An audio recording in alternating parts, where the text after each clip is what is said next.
जब सुने के होई भोजपुरी गाना, बस बजे के चाही गाना।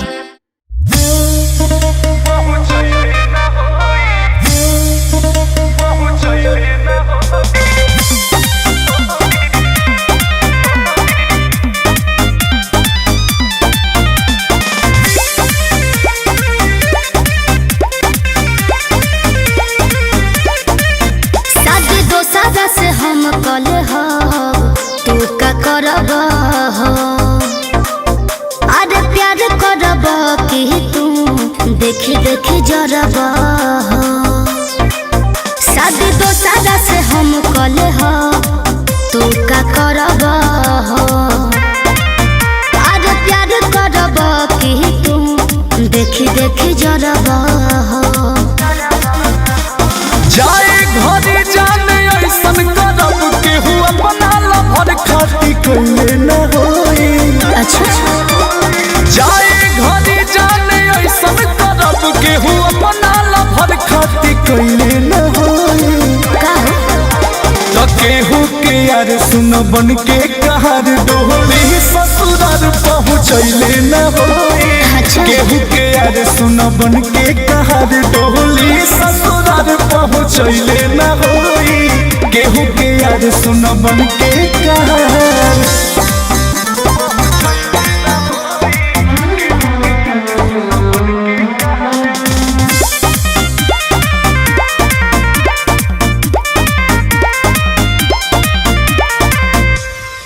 सच बोले लकी झूठ ना यकीन होला हो, जब कि हमारा बिना न तोहार रात दिन होला हो। अपना प्यार में न तुहके बदनाम करब हो, तोहर नाम लेके जियल सुबह शाम करब हो। प्यार के अपना विदाई को के केहू पत्थर करे जा पढ़ले न होई। प्यार के अपना विदाई को के केहू पत्थर करे जा पढ़ले न होई। केहू के यार सुन बन के कहर डोली ससुराल पहुँचैले न होई। केहू के यार सुन बन के कहर डोली ससुराल पहुँचैले न होई। केहू के यार सुन बन के कहर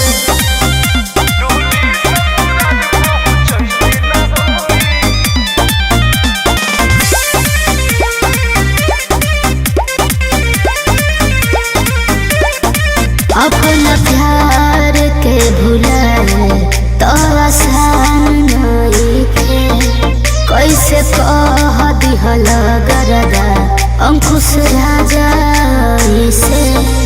तानी होई तकलीफ ई जरूर बहरुए, बाकी तोहरा खुशी खातिर सब मंजूर बहरुए। दिल के दो टुकड़ा हो जाए केहू ऐसन कुर्बानी कइले न होई।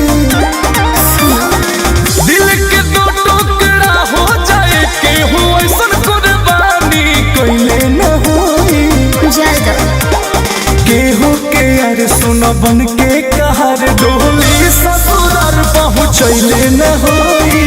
केहू के यार सुन बन के कहर डोली ससुराल पहुँचैले न होई। केहू के यार सुन बन के कहर जाए घरे जाने ऐसन करब केहू अपना लभर खाती कइले न होई। केहू के यार सुन बन के कहर डोली ससुराल पहुँचैले